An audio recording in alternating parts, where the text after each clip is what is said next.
A productive life is not an accident of talent, luck, or motivation. It is the result of structure, principles, and habits steadily built over time. The people who consistently move forward do not rely on inspiration. They rely on foundations they can return to when energy, enthusiasm, and convenience fail them. Productivity is not about working more. It's about working with intention. It's about aligning your days with what truly matters, instead of getting trapped in the noise, urgency, and pressures that pull you off course. In this audiobook, we will explore the 5 core pillars that make sustained productivity possible: systems, focus, standards, time, and consistency. These pillars act like anchors in a world that constantly tries to scatter your attention. Without them, life becomes reactionary. You wake up responding to problems instead of directing your path. But with them, you gain the ability to build a life that accelerates forward year after year, regardless of circumstances. Productivity is deeply personal. It is not a competition. It is a craft.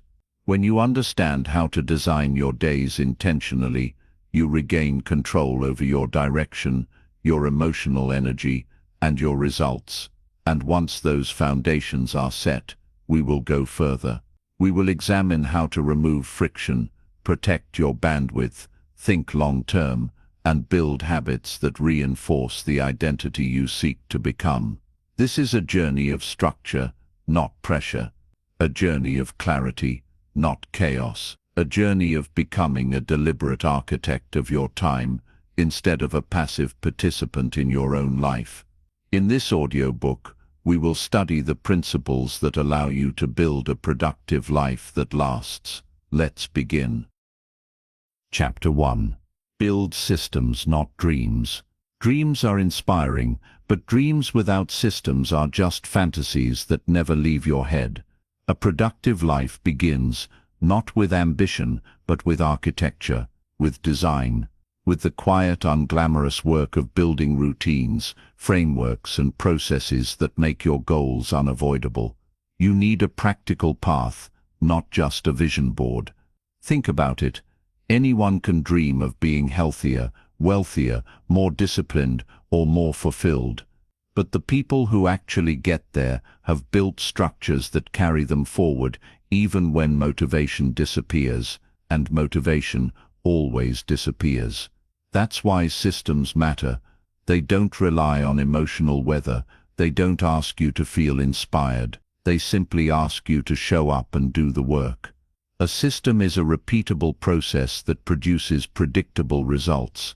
Waking up at the same time, planning your days, scheduling your work blocks, setting up accountability, simplifying your environment, meal prepping, budgeting, journaling, reviewing your progress. These are all forms of systems. None of them are glamorous, but all of them push your life forward quietly, consistently, day after day. When you build systems, you stop negotiating with yourself. You remove decision fatigue. You reduce randomness. Instead of asking, "Do I feel like doing this today?" you follow the script you wrote for yourself when you were clear-headed and committed. That alone can change the direction of your life. Here's something important. Systems are scalable. When you get busier, motivation won't scale, but systems will. You don't rise to the level of your goals. You fall to the level of your systems. If your system is weak, your execution will be weak. If your system is strong, your results will be strong. It's simple, but not always easy. You have to consciously build it. This also means you must stop relying on willpower as your primary tool. Willpower is a great starter, but a terrible engine. It burns out fast. Systems are the long-term engine. When you automate what you can, simplify what you must, and structure the rest, you remove friction from your life.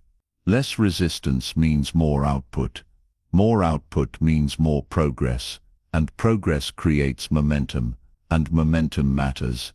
When life becomes easier to execute, you start stacking wins. Small ones at first, then bigger ones, and with enough time, those wins compound. They compound financially, physically, emotionally, and mentally. That's the beauty of systems. They don't just make things possible, they make things inevitable. So as you think about the productive life you want to build, ask yourself not, what do I want? But what system would make this unavoidable? That is a much better question, and it leads to better answers. When your systems align with your ambitions, your dreams stop floating in the distance and start taking shape in reality. That is where productivity truly begins, not with motivation, but with structure. Chapter 2. Master the power of focus. Focus is the currency of productivity. Where your attention goes, your life follows. You can have strong work ethic, big visions and ambitious goals, but if your attention is fractured, scattered, and constantly hijacked, nothing meaningful moves forward. Focus is what turns effort into results. And here's the truth most people never learn.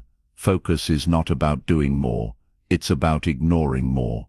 It is the discipline of choosing what matters and refusing to engage with what doesn't. In a world full of noise, distractions are now the default setting. Every notification, every message, every open tab, every dopamine-driving platform is designed to split your attention. You are constantly being pulled toward what is urgent instead of what is important. The productive person learns how to reverse that order. They learn how to give priority to the important long before the urgent begins screaming for their attention. That shift alone can change your entire relationship with time. Think of focus as a spotlight. The wider you cast it, the weaker it becomes. The narrower you make it, the stronger it gets. When you try to concentrate on too many goals, responsibilities, and commitments at once, everything moves forward slowly, painfully slowly. But when you choose one priority, one mission, one task block at a time, you start to see progress, and progress fuels motivation. That's why focus creates momentum, while distractions create stagnation. Focus also has a hidden psychological benefit. It simplifies life. When you reduce your mental clutter, you free up cognitive bandwidth for deeper thinking, better decisions, and clearer action. So much of modern stress doesn't come from workload, it comes from fragmented attention. You're doing one thing while thinking about another, planning a third, and worrying about a fourth. No wonder you feel overwhelmed. Multitasking has become the modern illusion of productivity. It feels productive, but it produces shallow results. The most accomplished individuals in any field share a quiet common trait. They protect their focus like it's treasure, because it is. They structure their environment, routines and habits to reduce distractions. They create rules for themselves. They batch similar tasks. They block time. They choose deep work over scattered activity. They don't fit in their important work. They design their day around it. If you want to master focus, you don't just need discipline, you need boundaries. Boundaries with other people, boundaries with technology, boundaries with your own impulses. You can't let the world decide what deserves your attention. You have to choose. That means learning when to say no, not rude, not harsh, just decisive. Every yes steals energy from something else. Every unnecessary commitment dilutes your power. Say yes only to what moves your life forward. Another key element of focus is clarity. You can't concentrate deeply on a vague idea. You need targets, not wishes. Instead of saying I need to work on my business, say I will spend the next 90 minutes improving our onboarding experience. Instead of I need to get healthier, say I will do a 30-minute strength workout at 6 p.m. Specificity gives your brain direction. Direction gives your mind focus. And focus gives your actions force. There's also the factor of environment. Your environment either reinforces focus or sabotages it. A cluttered desk, A phone within reach, constant notifications, or loud surroundings all weaken attention. On the other hand, a clean workspace, a preset plan, and a distraction-free window of time make deep work far easier. Change the environment, and your performance follows. People often underestimate this because it seems too simple, yet it's one of the most powerful levers you have. And then there is the mental side. Focus isn't just external, it's internal. You must learn to tolerate the discomfort of concentrated effort. Deep work lacks the instant gratification that distraction offers. Checking something, scrolling something, clicking something, these are quick dopamine hits. Deep focus is delayed dopamine. The reward comes after you finish, not during the process. But that delayed reward is what builds a life that compounds. It is the difference between entertainment and achievement. Finally, remember this: focus makes you dangerous in the best way. When you can sit down, commit to one task, and work without distraction for long stretches, you separate yourself from the masses. Not because you're smarter, not because you're more talented, but because you can do what others now struggle to do. Give something your full attention. Master your focus, and you master your direction. Master your direction, and your productivity becomes inevitable. Chapter 3. Strengthen your inner standards. Productivity doesn't start with goals, tasks, or schedules. It starts with standards. The level at which you hold yourself accountable determines the level of life you are capable of building. If your standards are low, your results will be low, no matter how much ambition you have. If your standards are high, your results eventually rise to meet them, even if progress feels slow at first. Standards shape behavior, behavior shapes outcomes, and outcomes shape your reality. It all begins on the inside. Inner standards are the rules you live by when no one is watching. They are the agreements you make with yourself about how you show up, how you work, how you think, and what you tolerate. And here's the thing about toleration: whatever you tolerate becomes your normal. If you tolerate inconsistency, inconsistency becomes your identity. If you tolerate procrastination, delay becomes your default. But if you raise your expectations of yourself, calmly, firmly, intentionally, you force your life to level up alongside those expectations. There is a powerful shift that happens when you stop doing things only when they are urgent or exciting, and start doing them because they are part of the standard you've set for who you are. That shift is maturity. It's the difference between being driven by emotions and being driven by values. Emotions change minute by minute. Values don't. When productivity is tied to emotion, it is fragile. When it is tied to standards, it becomes durable.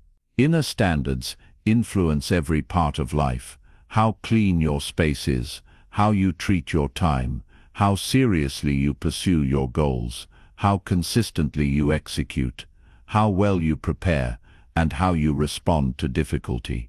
When someone has high standards, it shows. Their work has intention. Their days have order.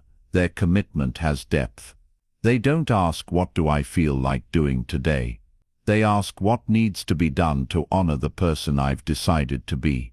That's a completely different level of thinking. Many people make the mistake of waiting for external accountability.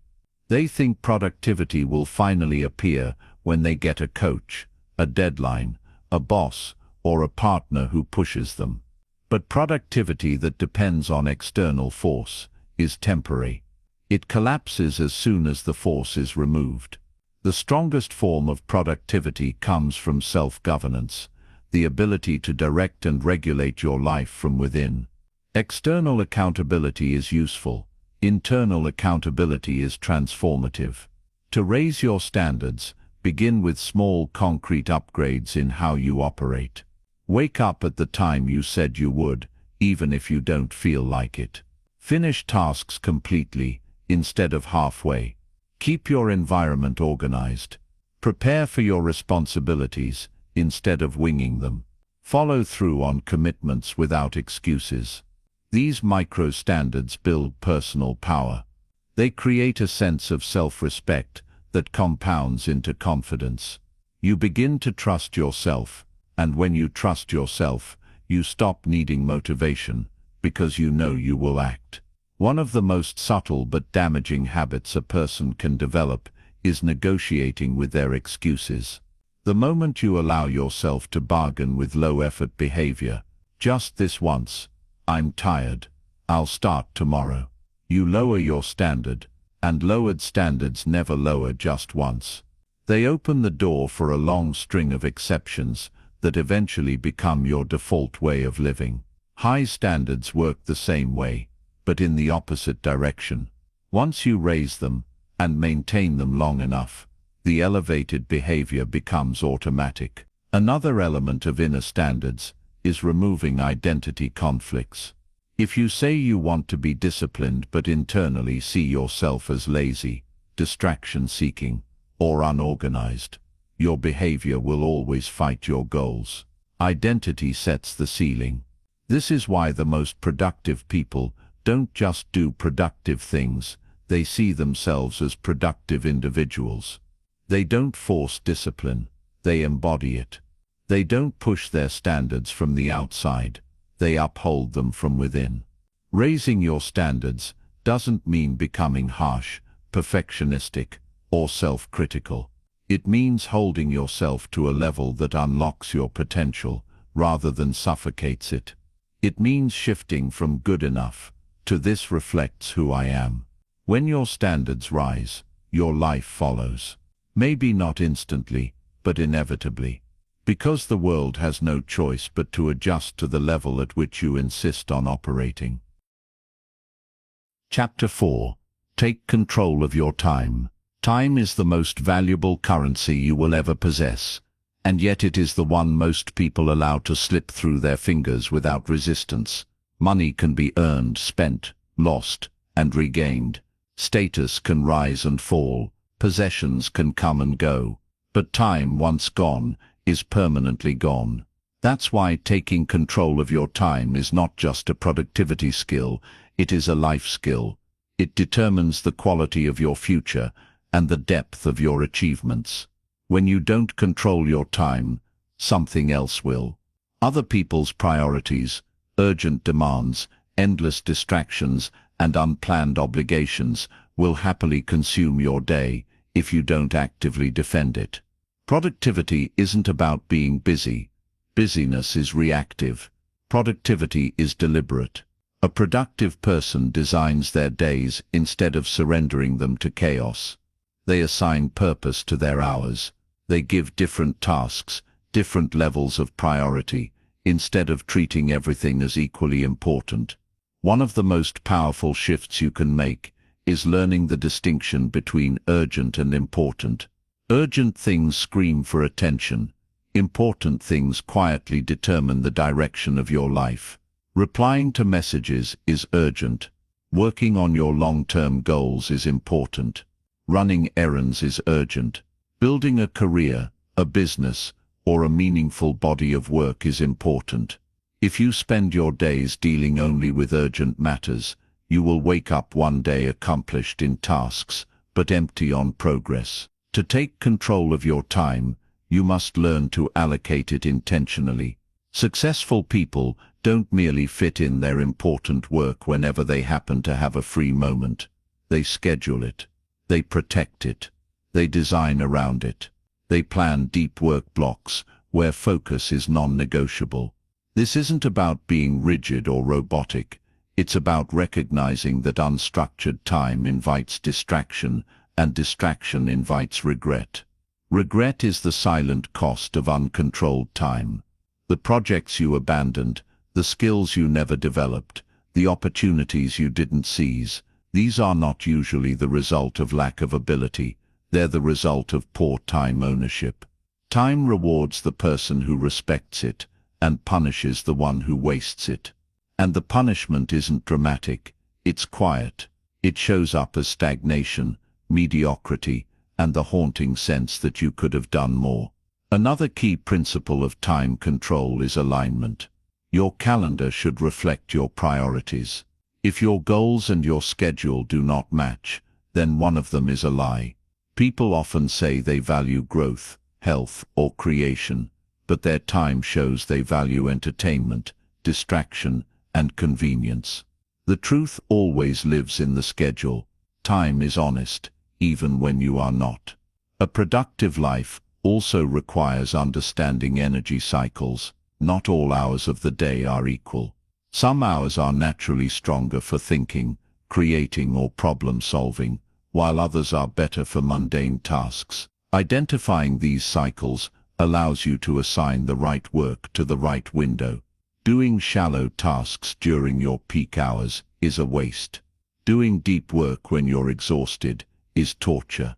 Respect your internal rhythms, and your time becomes more valuable. And then there's the matter of boundaries, one of the most difficult but essential elements of time mastery. If you cannot say no, your time will belong to everyone but you. Boundaries are not about being rude, they are about being responsible. When you protect your time, you are protecting your potential, your goals, and your long-term life direction. The world will take as much of your time as you allow. It will never stop asking. So at some point, you must decide what you are willing to give. Finally, remember that time control is not simply about productivity, it's about meaning.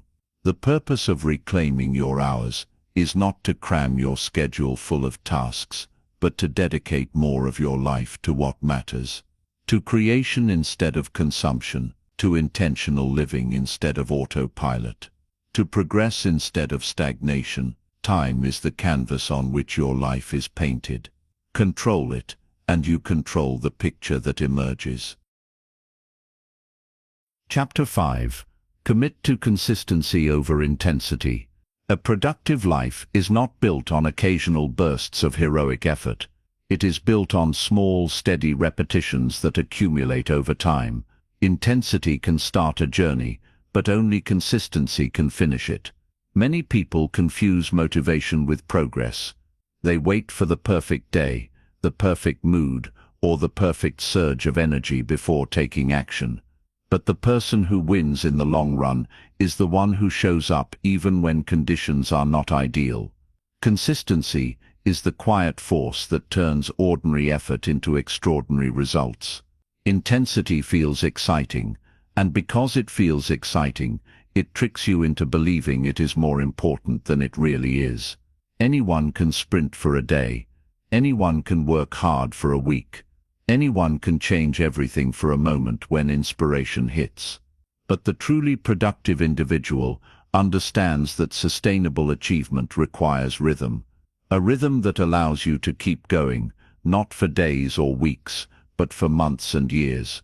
This is where growth actually happens, in the long stretch, not in the highlight reel. Consistency builds identity. When you do something regularly, even in small doses, you begin to see yourself as the type of person who does that thing. You develop a reputation with yourself, and that reputation matters more than motivation. If you see yourself as someone who follows through, you reinforce that belief with action. On the other hand, if you constantly break promises to yourself, you reinforce the belief that you can't rely on you. Productivity is therefore not only a matter of behavior, but a matter of self-trust.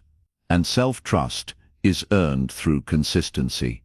Another reason consistency dominates intensity is because consistency compounds. A single workout won't change your body, but 100 workouts will. One focused work block won't transform your goals, but months of focused work will. One day of saving money won't build wealth, but consistent saving will. The principle is simple: compounding rewards consistency. Compounding does not reward sporadic effort, no matter how intense that effort is. Consistency also reduces emotional friction.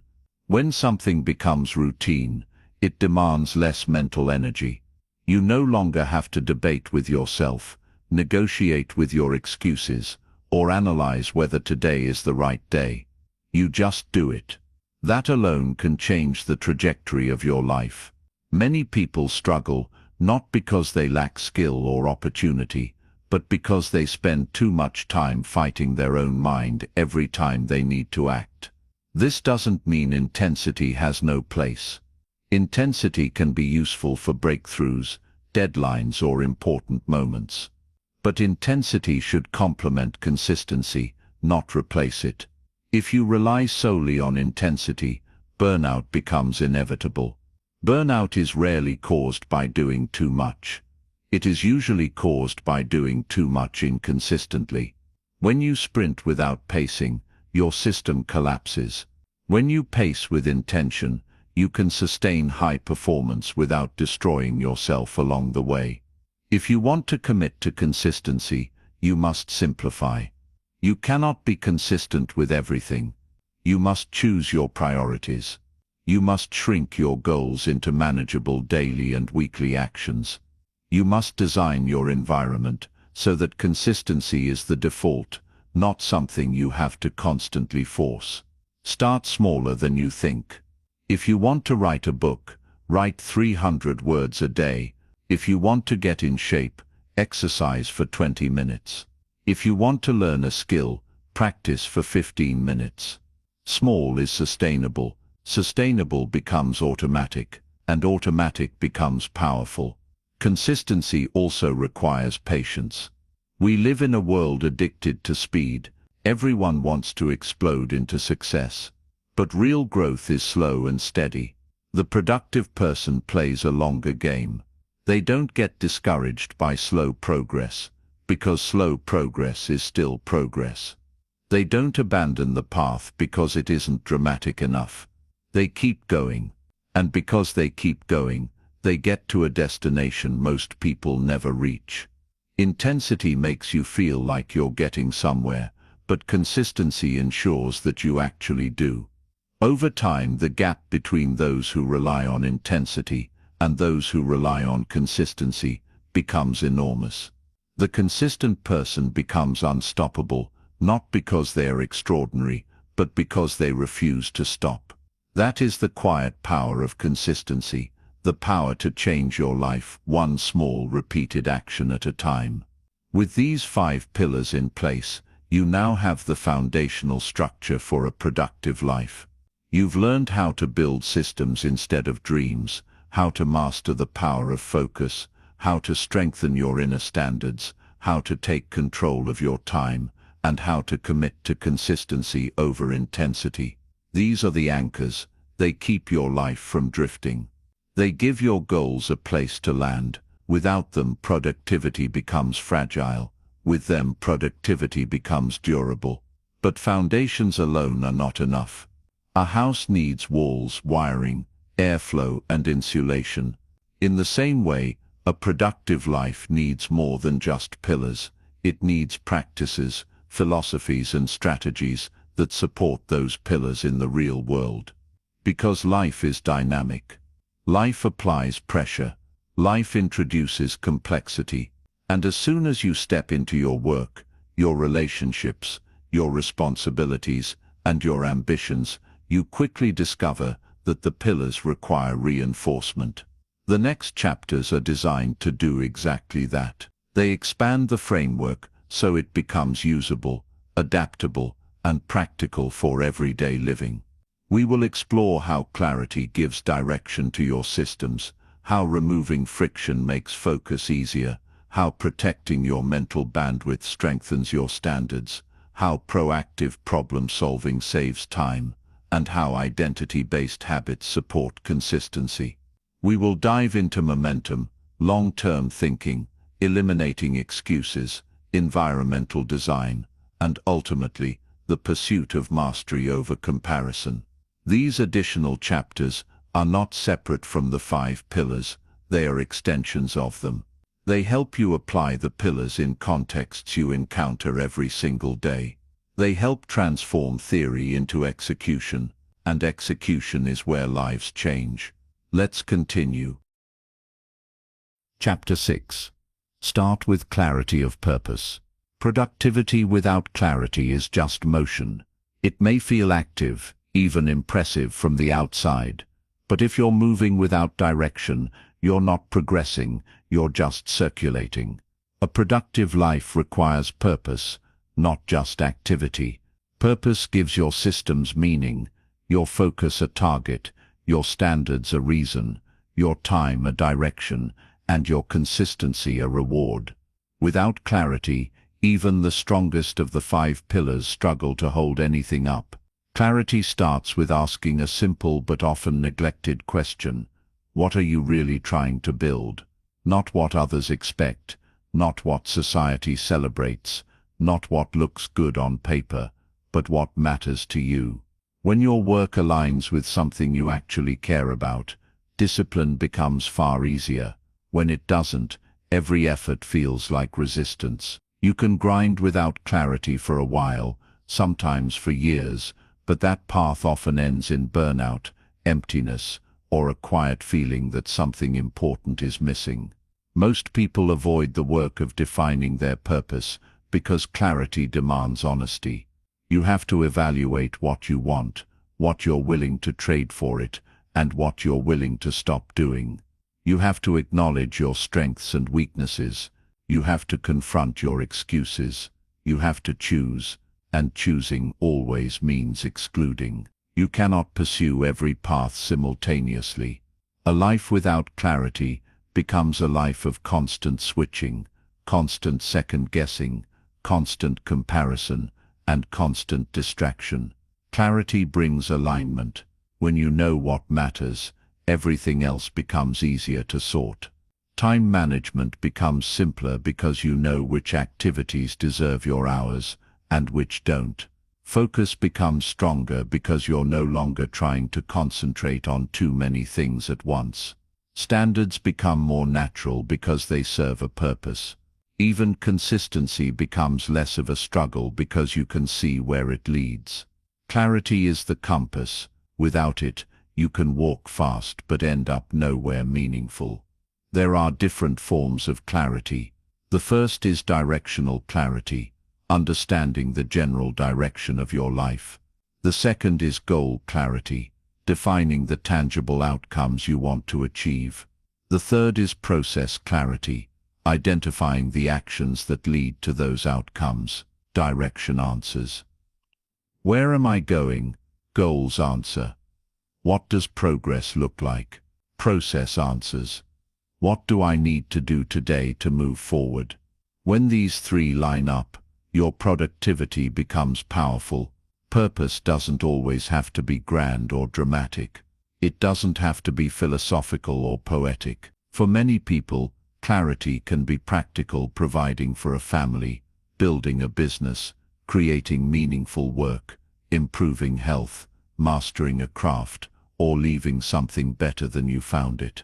What matters is not how impressive it sounds, but how true it feels. A purpose that feels true creates internal momentum. It gives you a why, strong enough to carry you through the inevitable how. Part of gaining clarity also involves removing noise, not only external noise, but internal noise. Internal noise shows up as doubt, comparison, insecurity, and the pressure to meet other people's expectations.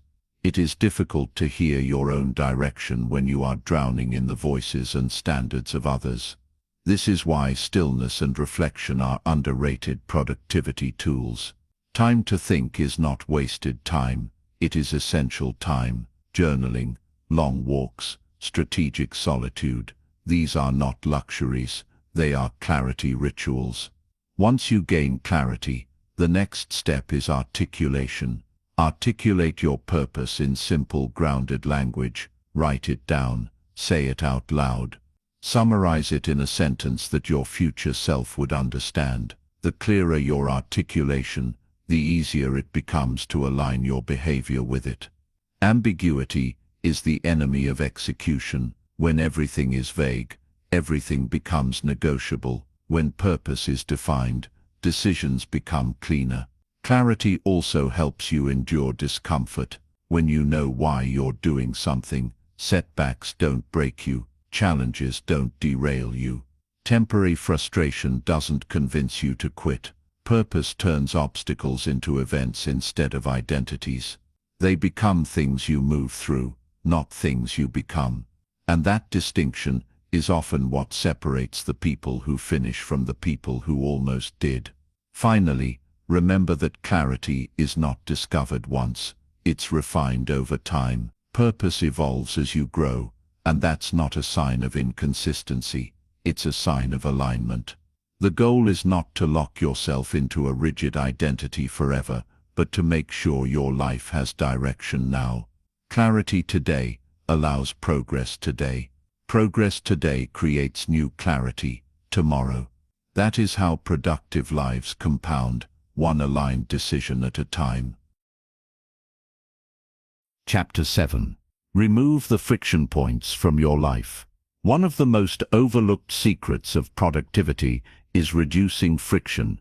If you make the right things easier and the wrong things harder, your life naturally moves toward progress. If everything you need to do is surrounded by resistance, complication, or inconvenience, productivity becomes a daily fight. People often assume they need more motivation, more discipline, or more energy, when what they really need is less friction. Friction silently kills consistency, momentum, and execution, long before lack of motivation does. Friction shows up in many forms. It shows up physically, like having a cluttered workspace, a disorganized home, or tools that aren't ready when you need them. It shows up mentally, like unclear decisions, too many choices, or too much mental noise. It shows up emotionally, like anxiety, perfectionism, guilt, or comparison. And it shows up structurally, like chaotic routines,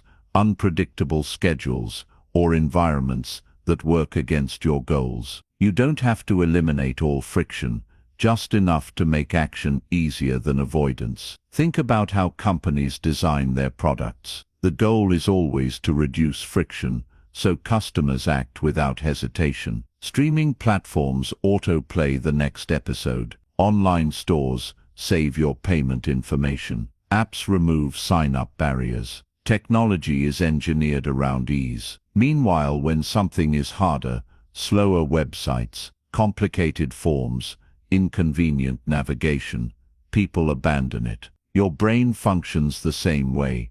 If the friction is high, you will avoid the task, even if you genuinely want the results. This is why productive people obsess over environment design. They make it easier to do the right thing. If they want to exercise, they lay out their clothes the night before. If they want to eat healthier, they keep nutritious food visible and junk food out of reach. If they want to read, they keep books near the places where they relax. If they want to write, they keep a clean workspace ready. This isn't about willpower, it's about engineering. Willpower fades, design remains. Removing friction also means simplifying decision-making. Decisions require mental energy, and mental energy is limited. If you have to debate every action, what to wear, when to work, what to eat, what matters today, your productivity leaks away through constant micro-negotiations. The most productive people minimize unnecessary decisions through routines, templates, and defaults. They plan their days in advance, so they don't waste mornings figuring out what matters. They batch similar tasks, so their brain stays in one mode at a time, instead of constantly switching. Digital friction is another major drain. Notifications, messages, alerts, and open tabs constantly fragment attention. Every interruption, even for a second, creates cognitive residue, a small portion of the mind that remains stuck on the distraction. You may return to the task, but not with the same depth. Removing digital friction might mean silencing notifications, deleting time-wasting apps, using focus modes, or keeping your phone in another room during deep work. Small changes produce massive gains because they protect the mind's limited attention. Emotional friction might be the most underestimated form. It includes fear of failure, fear of judgment, unrealistic expectations, perfectionism, and attachment to outcomes. Someone may sit down to work, but then waste an hour worrying about whether the work will be good enough. They are not blocked by lack of ability, they are blocked by emotional friction. The solution is not more motivation, it is lowering the emotional barrier. Often starting ugly, starting small, or starting imperfectly removes most of the emotional resistance. You can also remove friction through automation. Automation is the ultimate friction reducer. Automatic bill payments remove financial friction. Automatic savings remove decision friction. Automatic recurring reminders remove organizational friction. Systems that run without your involvement free cognitive bandwidth that would otherwise be consumed by routine maintenance. The less your brain has to remember, the more it can create. Here's the key principle. When friction is low, consistency becomes natural. You don't have to fight yourself to execute. Action becomes the default. And once action becomes the default, productivity becomes a lifestyle instead of a struggle. People often imagine productive lives as high-intensity, high-pressure, high-output environments. In reality, productive lives often feel surprisingly calm, not because they lack ambition, but because the path to execution has been smoothed. Removing friction will not make your life effortless, but it will remove unnecessary obstacles. It will let your discipline work on the tasks that actually matter, instead of being wasted on setup, stress, hesitation, or confusion. Productivity is not only about doing more, it's about needing less force to do what you already intend to do. That is how progress becomes sustainable. That is how action becomes consistent. That is how a productive life quietly builds itself, one reduced friction point at a time. Chapter 8. Protect your mental bandwidth. Your mind is not an unlimited resource. Every decision, every worry, every distraction, and every unfinished task consumes mental bandwidth.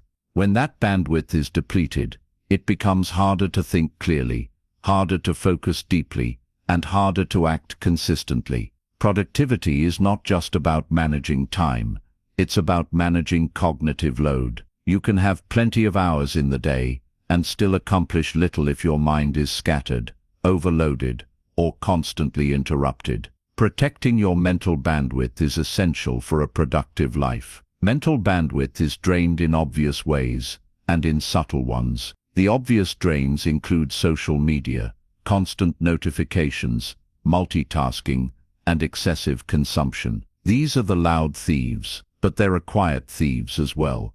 Unresolved decisions, vague goals, unprocessed emotions, cluttered environments, and unmade plans. These linger in your mental background, stealing focus without asking permission. You might not notice the theft, but you feel it, in the form of fatigue, procrastination, or emotional resistance. One of the most effective ways to protect your bandwidth is to reduce input. The modern world floods you with information far faster than your mind can process it. News feeds, updates, opinions, commentary, entertainment, marketing. The majority of it is noise, disguised as relevance. You don't need to eliminate information, you need to curate it. Select the inputs that serve your goals, and silence the inputs that only stimulate your senses without improving your life. Another powerful strategy is closing loops. A loop is anything you started mentally, but never finished. It could be a task you meant to do, a message you meant to reply to, a decision you meant to make, or a conversation you meant to continue. Open loops weigh on the mind. They create background stress that quietly drains bandwidth. Closing loops, by finishing tasks, scheduling them, or explicitly deciding to let them go, clears mental space and increases cognitive energy. A closed loop is a freed resource. Mental bandwidth is also protected through planning. When you don't plan, your brain is forced to constantly track and recall everything you need to do. This drains attention and creates anxiety because your mind knows it's responsible for remembering. A plan moves tasks from your head to the page, relieving the brain from storage duty. This is why planners, lists, calendars, and scheduling work so well, not because they make tasks easier, but because they reduce mental load. There is also the social side of bandwidth. People can drain your mental resources as quickly as tasks can. Some drain through drama, negativity, or neediness. Others drain through constant demands, expectations, or urgency. Protecting your bandwidth means setting boundaries, not only on your time, but on the access others have to your mind. Not every conversation needs to be immediate. Not every problem needs to be yours. Not every relationship needs to be maintained out of obligation. Your mental space is a valuable asset. Treat it like one. Energy cycles matter as well. Mental bandwidth fluctuates throughout the day. Your sharpest hours should be reserved for deep thinking, creative work, problem solving, and high-value tasks. Your lower bandwidth periods are better suited for shallow tasks, errands, or admin. When you misalign your energy with your work, you waste power. Responding to emails during your peak cognitive hours is like using a chainsaw to cut a stick of butter.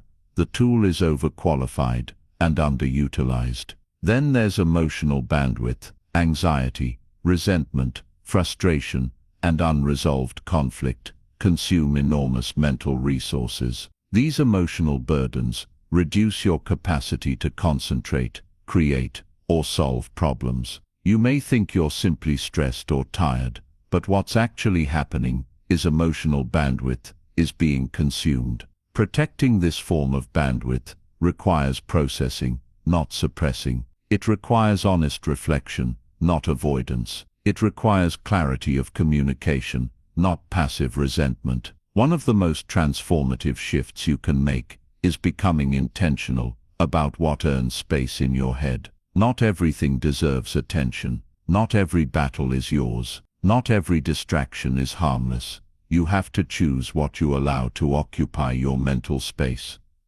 Think of bandwidth like real estate, limited, valuable, and easily crowded, if not managed carefully. When your mental bandwidth is protected, you become more productive, more creative, and more strategic. You make decisions faster because the brain has room to think. You execute better because attention isn't fragmented. You enjoy your days more because there's less internal noise. A productive life is not built on a crowded mind. It is built on a clear one. Protect that clarity, and your potential expands. Chapter 9. Learn to solve problems proactively. One of the defining traits of productive people is not that they avoid problems, but that they address them proactively. Problems are inevitable. They appear in work, relationships, routines, environments, and plans. But the difference between those who make progress and those who stay stuck is how quickly and how strategically they respond when friction appears. The unproductive person waits for problems to become crises. The productive person tackles problems while they are still manageable. And because of that, their life moves forward with fewer disruptions, fewer emergencies, and fewer regrets. Reactive problem solving is stressful. It forces you to operate in panic mode, where every issue feels urgent and consuming. It creates emotional volatility and robs you of long-term focus. When you're always putting out fires, you never have time to build anything. Proactive problem solving, on the other hand, is calm. It anticipates challenges before they escalate. It prevents emergencies instead of responding to them. It preserves bandwidth, time, and momentum. It keeps you in builder mode instead of survival mode.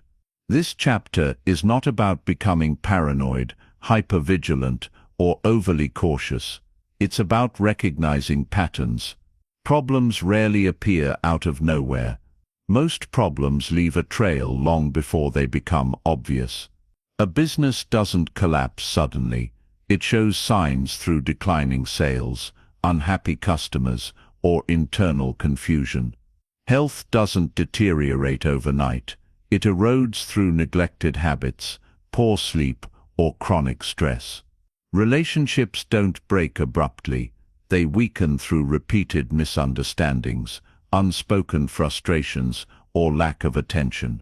When you learn to see the early signs, you gain a powerful advantage in life. Proactive problem solving begins with awareness. You must observe your systems, your routines, your processes, and your environments with curiosity, instead of avoidance. Avoidance is what most people default to. They see small issues, but they look away. They ignore the early red flags. They hope things will resolve on their own. But problems don't solve themselves. They compound, and compounded problems become harder, more expensive, and more emotionally heavy to deal with later. After awareness, the second element is diagnosis. Diagnosis means identifying the root cause instead of only treating the surface symptom. For example, if you're constantly running late, the problem isn't "I need to move faster." The problem might be poor planning, lack of time buffers, or unrealistic scheduling. If you're always overwhelmed at work, the issue might not be workload, but unclear priorities. If you fail to stick to routines, the issue might not be laziness, but friction and lack of structure. Solving the surface makes you feel busy. Solving the root makes you effective. Proactive problem solvers also understand leverage. They focus on problems that, once solved, improve many areas at once. For instance, learning to manage your time better reduces stress, increases output, improves relationships, and enhances confidence. Improving your sleep boosts health, mood, focus, and discipline. Clarifying your goals simplifies decision-making, reduces overwhelm, and increases follow-through. Leverage is powerful because small corrections can create large improvements. Another element of proactive thinking is planning for failure points. Every goal, system, or routine has natural points where it breaks down. If you don't anticipate them, they derail your progress. If you anticipate them, you can pre-plan solutions. For example, if you are trying to eat healthier, the failure point might not be nutrition knowledge. It might be grocery planning or late-night cravings. If you are trying to build a business, the failure point might not be skill. It might be customer acquisition or cash flow cycles. Identifying failure points ahead of time prevents you from being blindsided later. Proactive problem solvers also practice scenario thinking. They ask, what's the best case? What's the likely case? What's the worst case? And what would I do in each scenario? This form of thinking doesn't make you fearful, it makes you prepared. The unprepared panic when things go wrong. The prepared adapt. Adaptability is one of the most underrated productivity skills, because life doesn't unfold on a straight line. Plans change, people change, conditions change. Proactive planning turns chaos into strategy. Finally, proactive problem solving builds confidence. When you solve problems early, you begin to trust your ability to handle life. You stop feeling like things are happening to you and start feeling like you are actively steering your life. That shift in agency changes everything. It makes you calmer, more competent, and more consistent. It replaces stress with strategy. It turns setbacks into temporary detours instead of dead ends. The goal is not to eliminate problems. The goal is to reduce the emotional and practical cost of problems by meeting them early, thoughtfully, and strategically. When you learn to do that, your life becomes far more productive, not because it is easier, but because it is managed. That is the mark of a builder, someone who takes responsibility for shaping their environment, instead of waiting for circumstances to shape them. Chapter 10. Build habits that reinforce who you want to be. Habits are the silent architects of your life. They shape who you become long before you notice the transformation. You don't rise to the level of your goals, you fall to the level of your habits. Goals are about direction, habits are about execution, and identity is the bridge between them. If you want to build a productive life that lasts, your habits must reinforce the identity you want, not contradict it. The person you are becoming is determined not by what you occasionally do, but by what you repeatedly do, without negotiation. Many people try to change their lives by setting ambitious goals. They write vision boards, draft plans, or list resolutions. But goals alone don't change behavior. You cannot think your way into a new identity through ambition alone. You must behave your way into it through repetition. A productive identity is earned through consistent action.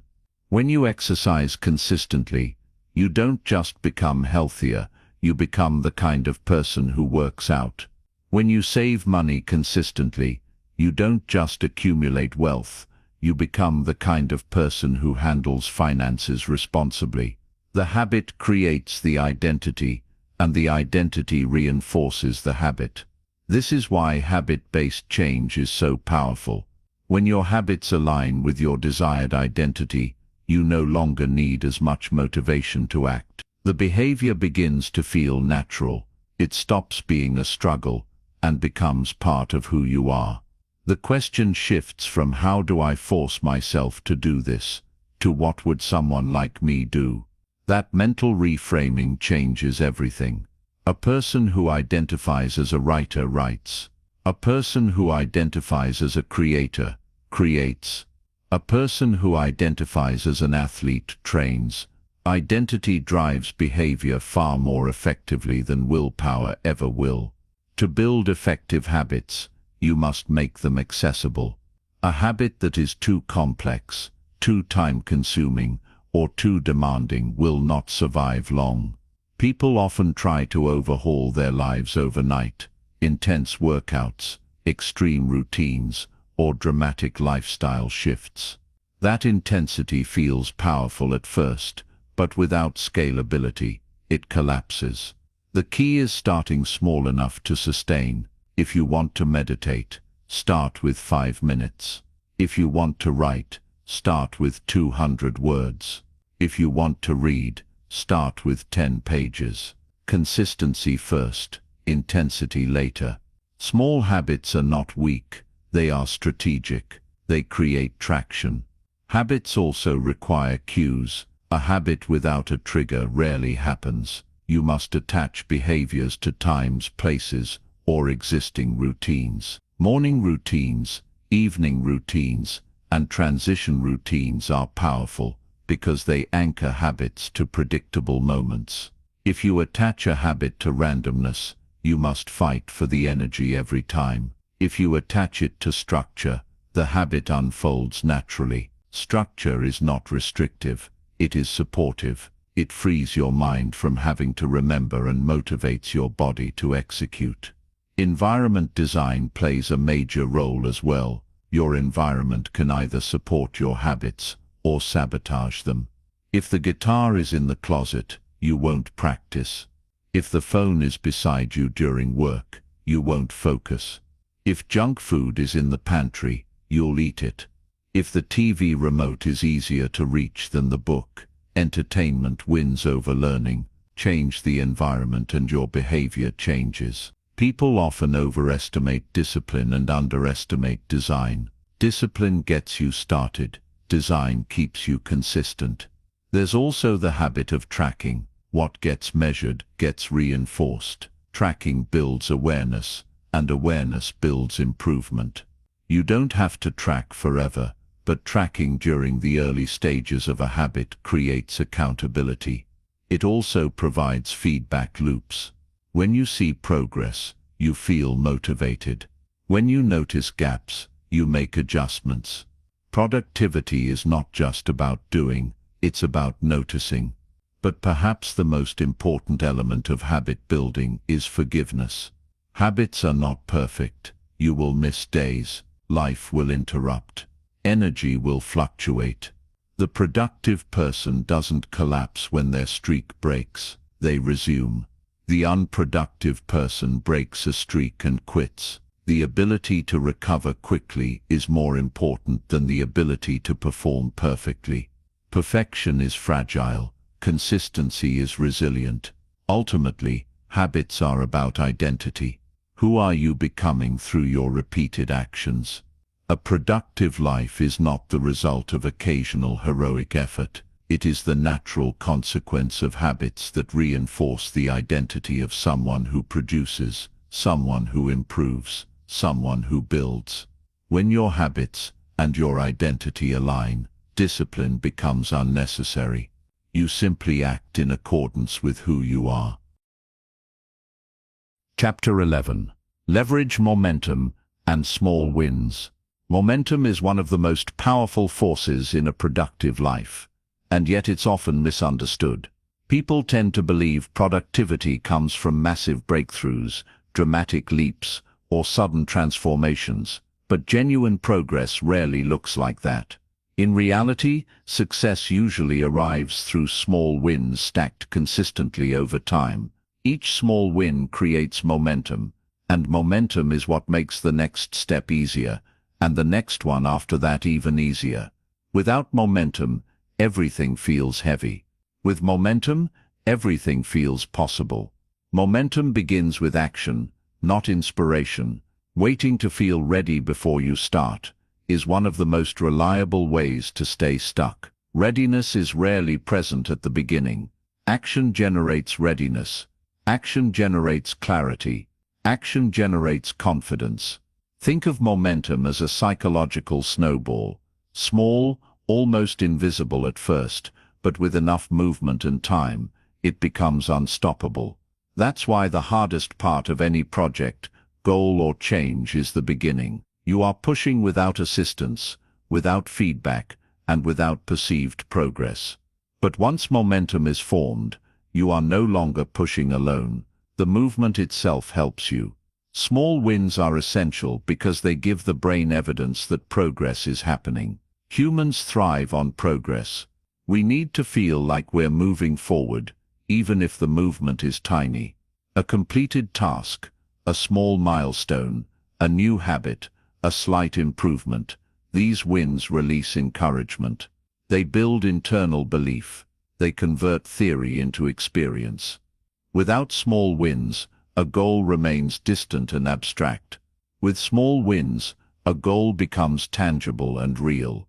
This is why people who try to leap to perfection usually fail, while those who inch forward quietly eventually arrive. To leverage momentum, you must reduce the activation threshold, the resistance between intention and action. The shorter the distance between "I should do this" and "I'm doing it," the faster momentum builds. That means eliminating unnecessary steps, removing distractions, and clarifying what the next action actually is. Many people get stuck, not because the work is too hard, but because the next step is unclear. Clarity accelerates movement. Movement accelerates momentum. Momentum also thrives in rhythm. When you work in consistent rhythms, your mind and body adapt. Morning blocks, weekly reviews, training days, planning sessions, these create predictable cycles that reduce decision fatigue and make progress more automatic. Rhythm is also how you prevent burnout. When you try to operate in constant intensity, your system collapses. When you operate in sustainable cycles, your system adapts. Momentum is not fragile, it's renewable when managed wisely. Another strategy for building momentum is lowering the barrier to entry. Many people sabotage progress by making the starting point too grand. They want to write for 2 hours a day, so they never write at all. They want to work out for an hour, so they never go to the gym. They want to read a book a week, so they never start the first chapter. The antidote is simple. Make the starting point embarrassingly small. 5 minutes, 10 pages, 1 set, 1 draft paragraph, 1 phone call. Small actions remove psychological resistance. And once you start, you tend to continue, because momentum is now on your side. Momentum also requires protecting the chain. When you are consistent for several days or weeks, a streak forms. The streak carries emotional weight. You no longer want to break it. This is why habit trackers, calendars, or visual cues are useful. They make momentum visible. When you break the chain, you don't shame yourself. You simply rebuild it quickly. The longer you stay off the path, the harder it is to return. Speed of recovery matters more than perfection of performance. One of the most overlooked benefits of momentum is how it rewires self-perception. When you build momentum, you begin to see yourself as someone who follows through. Someone who follows through behaves differently from someone who tries. Identity upgrades create behavioral upgrades, and behavioral upgrades create life upgrades. It's difficult to fail in the long term when your identity aligns with momentum. Finally, momentum compounds. The work you did yesterday reduces the cost of the work today. The skills you practiced last month make this month's challenges easier. The knowledge you acquired last year makes this year's decisions faster. Compounding doesn't apply only to money. It applies to productivity, skill, discipline, health, and even confidence. Small wins build momentum. Momentum builds identity. Identity builds a productive life. This is the quiet math of progress, and once you learn how to leverage it, the gap between who you are and who you want to become begins to close. Chapter 12. Think in long time horizons. One of the greatest advantages you can give yourself in life is the ability to think beyond the immediate moment. Most people are trained by the world to think in days, weeks, and at best months. They want results quickly. They want rewards instantly. They want transformation without patience. But nearly every meaningful achievement, whether in health, wealth, career, relationships, or mastery, requires long horizons. When you lengthen your timeline, your decision-making improves, your anxiety decreases, and your consistency strengthens. Long-term thinking is a productivity multiplier. Short-term thinking creates pressure. It makes every setback feel catastrophic. It makes every delay feel like failure. It pushes you toward shortcuts, hacks, and impulsive decisions that look useful now but hurt you later. When you only think in the short term, you chase relief instead of results. You prioritize comfort over progress, and comfort, when pursued repeatedly, eventually becomes a trap. Long-term thinkers, on the other hand, are willing to endure temporary discomfort for the sake of durable gains. They understand that small sacrifices compound into meaningful advantages over time. Long-time horizons also reshape how you measure success. Instead of asking, "Did this pay off today?" you begin asking, "Is this moving me in the right direction?" That one shift removes unnecessary urgency. It calms the nervous system. It makes it easier to commit to consistency, because you are no longer judging yourself by rapid external validation. If you go to the gym and don't immediately see abs, you don't quit, because you weren't expecting overnight results. When the horizon expands, frustration shrinks. Another powerful aspect of long-term thinking is compounding. Compounding is not just a financial concept, it's a life principle. Skills compound, habits compound, relationships compound, knowledge compounds, discipline compounds, reputation compounds. When you commit to something long enough, the returns begin to accelerate. But compounding has a catch. The most rewarding phase comes later, not sooner.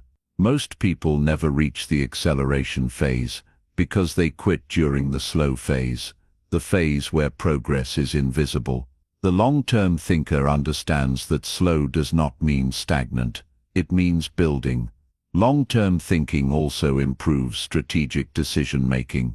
When you care about where you'll be in 5 or 10 years, you stop chasing every distraction disguised as an opportunity. Not everything is worth pursuing. Not every invitation is beneficial. Not every project deserves your time. Many things are shiny in the short term but meaningless in the long term. When you zoom out, clarity increases. You start asking better questions. If I keep doing what I'm doing, where will it lead me? If I continue this habit for a decade, what does my life look like? If I invest in this skill for years, who will I become? These questions expose the true value of your actions. Long-term thinking also builds resilience. When your horizon is short, failures feel final. When your horizon is long, failures feel educational. You start viewing setbacks as data, not judgment. You learn to adjust, refine, recalibrate, and continue. This is how mastery happens, not through perfection, but through iterations. The more times you iterate, the better you become. And iteration requires time, time to learn, time to experiment, time to improve. To think long-term, you must also detach from unnecessary comparison. Comparison thrives on short timelines. It measures today against today, but long timelines reveal different truths. The slow builder, who seems behind for a while, often overtakes the sprinter who burns out early. Many of the world's most capable people looked unremarkable in the beginning, because the beginning is not where the rewards are. The rewards belong to those who stay. Thinking long-term does not mean delaying all gratification. It means choosing the right forms of gratification.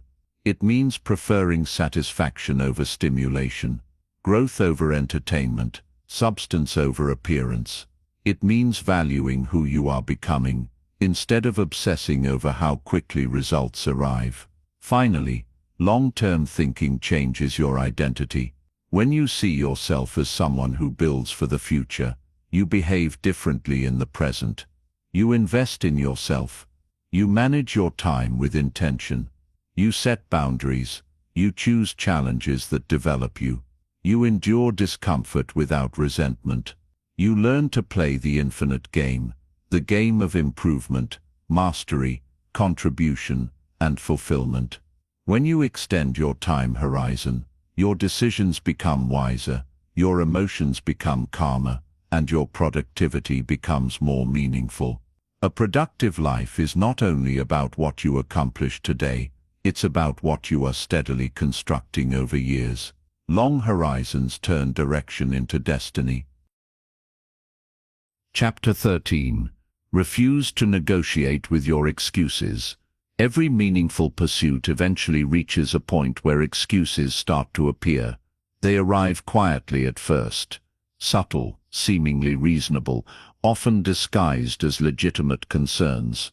I'm tired. I'll do it tomorrow. I don't feel motivated right now. I'm too busy. I'll start when things calm down. These excuses feel harmless in the moment, but they are not harmless. Excuses are the emotional negotiators that keep you trapped exactly where you are. If you want to build a productive life, you must learn to stop negotiating with them. Excuses are persuasive because they speak the language of comfort. They promise relief, safety, and temporary emotional satisfaction. They shield you from discomfort, effort, and challenge. But comfort, when chosen consistently, becomes restriction. It narrows your life. It reduces your options. It locks you into a smaller future. Productivity and progress require discomfort, not overwhelming discomfort, but controlled discomfort. The kind that builds capability instead of protecting weakness. One of the most powerful shifts you can make is to separate two identities within yourself: the part of you that wants growth and the part of you that wants comfort. Both sides exist in everyone. The problem is not that the comfort voice exists. The problem is that most people let it win without a fight. And once it wins often enough, it becomes the default decision maker. At that point, excuses don't even feel like excuses anymore. They feel like reality. You begin believing your own limitations, even when they are self-imposed. Excuses thrive in ambiguity. When your goals are unclear, your routines are undefined, and your standards are flexible, excuses find room to operate. They exploit the lack of structure. This is why earlier chapters focused on clarity, standards, systems, and consistency. They reduce negotiation. If your habit is work out sometime this week, your excuses have an entire week to negotiate. If your habit is exercise at 6 p.m., there is no room for debate. Structure removes negotiation. Negotiation invites excuses. It's also important to understand that excuses are usually emotional, not logical. Excuses show up when you feel tired, stressed, uncertain, or intimidated. If you make decisions in those emotional states, you will make decisions that serve comfort instead of progress. Productive people pre-decide. They decide their routines when they are clear-headed, not when they are emotional. They make commitments in advance and treat them as non-negotiable. If they don't feel like doing the work, they do it anyway, because the decision was already made. Another strategy for eliminating excuses is shrinking the task. People often avoid action, not because the task is too hard, but because the version of the task they imagine is too big. They expect perfection. They expect intensity. They imagine the ideal scenario, but the productive path is rarely ideal, it's practical. Instead of asking yourself to work for 2 hours, ask for 10 minutes. Instead of demanding a perfect workout, demand movement. Instead of waiting for the perfect plan, start with a basic one. Action kills excuses. Small action kills them even faster. There is also a social dimension to excuses. Many excuses are learned behaviors reinforced by culture. We are surrounded by narratives that justify avoidance. You deserve a break. Life is stressful. Don't push too hard. Do it when you feel ready. These narratives sound compassionate, but compassion without challenge can be harmful. True self-respect includes responsibility. True compassion includes expectations. True care includes holding yourself to a standard that your future self will thank you for. One of the most powerful things you can do is adopt a rule: no self-negotiation during execution. Once you enter the work, no bargaining, no debating, no rationalizing. You're already in motion. Just finish. Negotiation is for planning, not for execution. The moment you start negotiating with your mind mid-action, your excuses gain power. Productivity collapses, not because of inability, but because of interference. Finally, understand that refusing to negotiate with excuses builds self-trust. When you follow through despite resistance, you teach yourself that you can be relied upon. That reliability becomes confidence. Confidence becomes identity. Identity becomes destiny. The people who achieve the most are not the ones who feel the most motivated. They are the ones who have the strongest internal agreements. Agreements they do not break, just because the day is inconvenient. Your excuses will always offer you comfort now at the expense of progress later. Refuse the trade. Protect your future. Protect your standards. Protect your direction. When excuses lose their influence over you, productivity stops being a battle and becomes a lifestyle. A lifestyle built, not on force, but on self-respect. Chapter 14. Surround yourself with standards, not comfort. The environment you place yourself in has a profound effect on who you become. It influences how you think, how you behave, how you work, and ultimately how you live. Many people underestimate this truth because they assume productivity is solely a matter of personal discipline. Discipline matters, but discipline is heavily shaped by environment. If you surround yourself with low standards, you eventually lower your expectations. If you surround yourself with high standards, you eventually rise to meet them. Environment is not neutral, it is directional. Most people, often without realizing it, build environments that maximize comfort rather than growth. They surround themselves with people who don't challenge them, routines that don't test them, entertainment that doesn't educate them, and habits that don't stretch them. Comfort feels good in the moment, but over time it deprives you of the friction needed to evolve. Comfort culture tells you not to push too hard, not to expect too much, and not to hold yourself accountable. But nothing great has ever been built from comfort alone. Standards, on the other hand, demand more from you. They challenge your habits, your work ethic, your decisions, and your excuses. Standards elevate your baseline. Being in an environment of high standards forces you to level up simply to participate. This is why being around competent, driven, responsible people is so transformative. You're not competing with them, you're being pulled upward by them. Their commitment normalizes what others call extreme. Their discipline makes your excuses feel weak. Their focus makes distractions look childish. You can observe this phenomenon in every domain. In athletic environments, training hard is normal.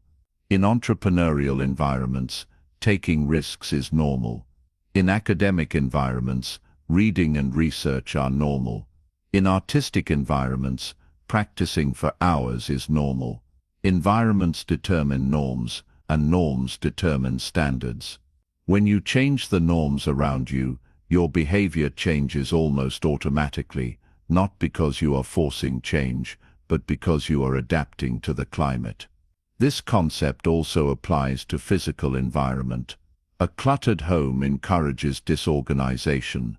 A noisy workspace encourages distraction. A chaotic routine encourages inconsistency. But an organized environment encourages clarity. A quiet environment encourages deep work. A structured environment encourages intentional living. If you want different results, you must create an environment that makes the behaviors you want easier and the behaviors you don't want harder. The environment should serve your purpose, not sabotage it. But environment isn't only physical and social, it's digital as well.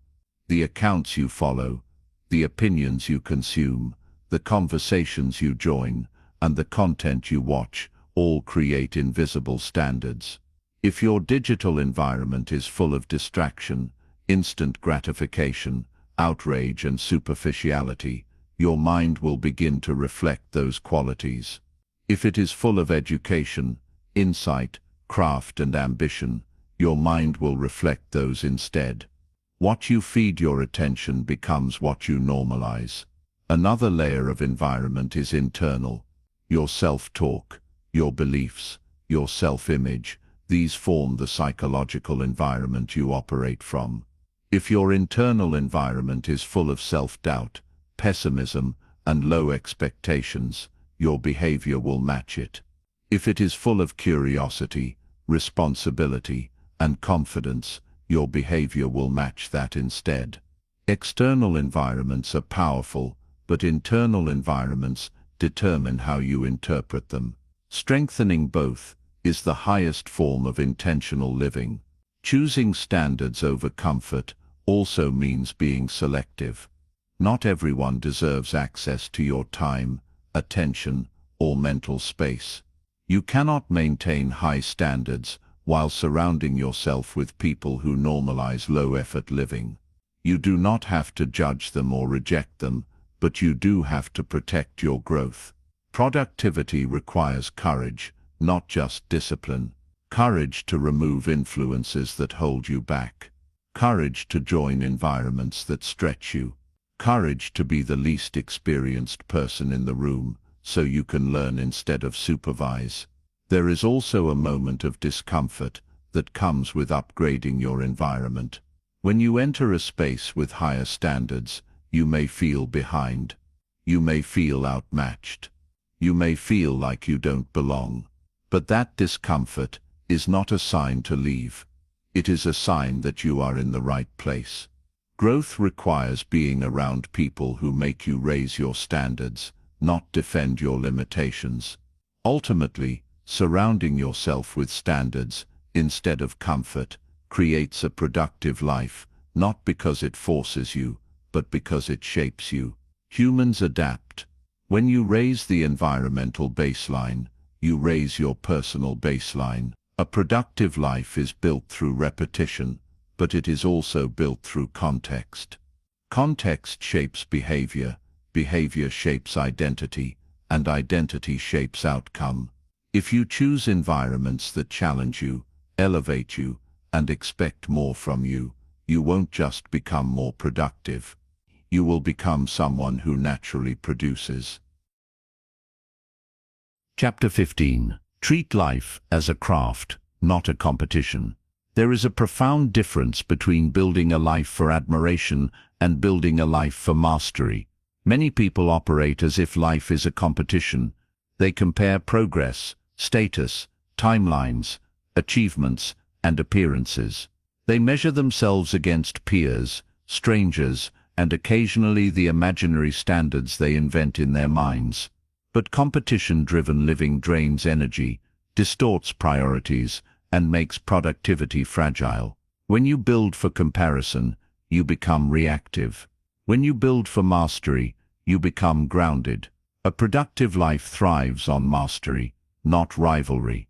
Treating life as a craft means seeing your work, your habits, and your growth as something to refine, rather than something to prove. A craft evolves. A craft deepens. A craft matures with time. The craftsperson isn't obsessed with how quickly they improve compared to others. They are obsessed with improving better than yesterday.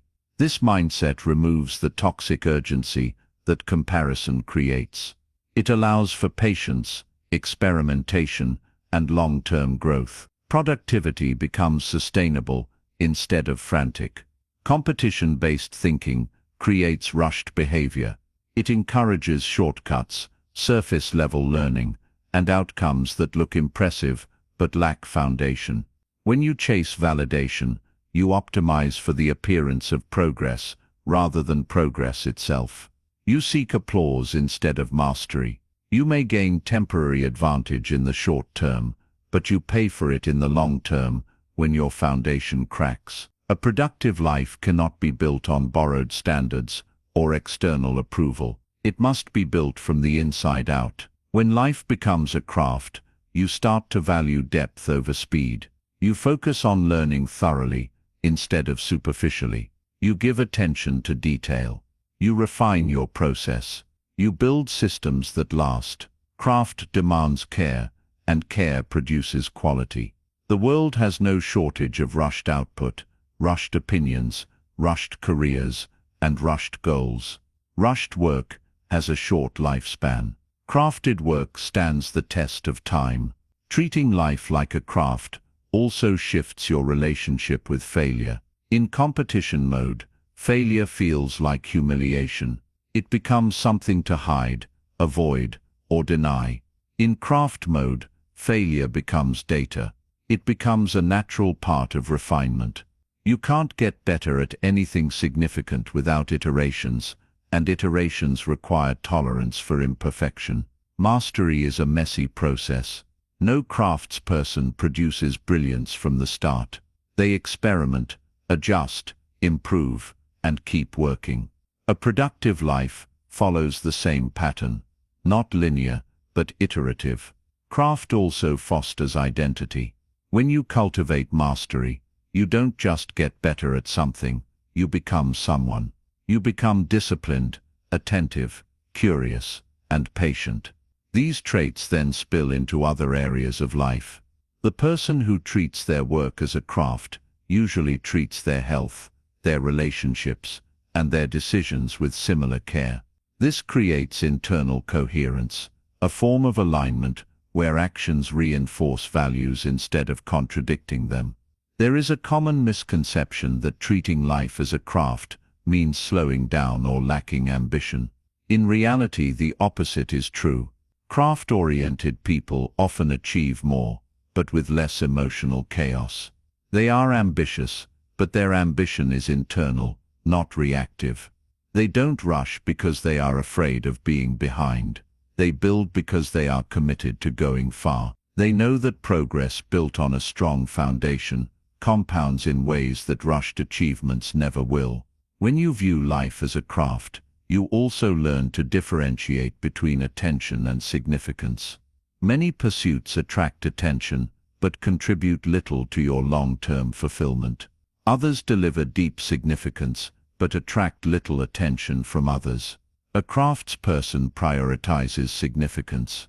They know the rewards of meaningful work often arrive later, but when they arrive, they endure. Attention fades quickly, mastery compounds slowly. This mindset also improves focus. You stop scattering yourself across 100 shallow pursuits. You start concentrating energy on fewer, deeper priorities. Energy focused deeply creates breakthroughs. Energy spread thinly creates exhaustion. Craft requires choosing what matters, what doesn't, what deserves your time, and what must be ignored. In a world full of noise, the ability to choose depth is a competitive advantage. Lastly, treating life as a craft enhances fulfillment. When you build from mastery, rather than comparison, you create a quieter, richer form of satisfaction. You enjoy improving for its own sake.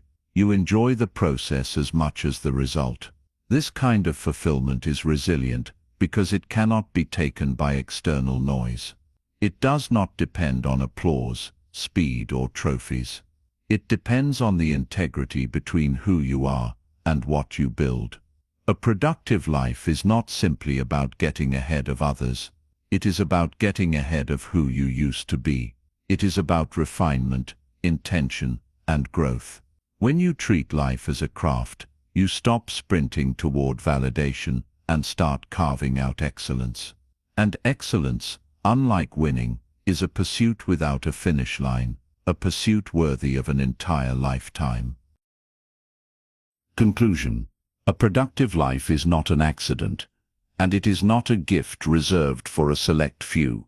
It is built through pillars, through choices, through habits, and through the quiet but deliberate shaping of how you move through your days. You now carry a framework strong enough to support progress, not just for a week or a month, but for years. The 5 pillars: building systems instead of dreams, mastering focus, strengthening your inner standards, taking control of your time, and committing to consistency over intensity, are the foundation. They give structure to ambition.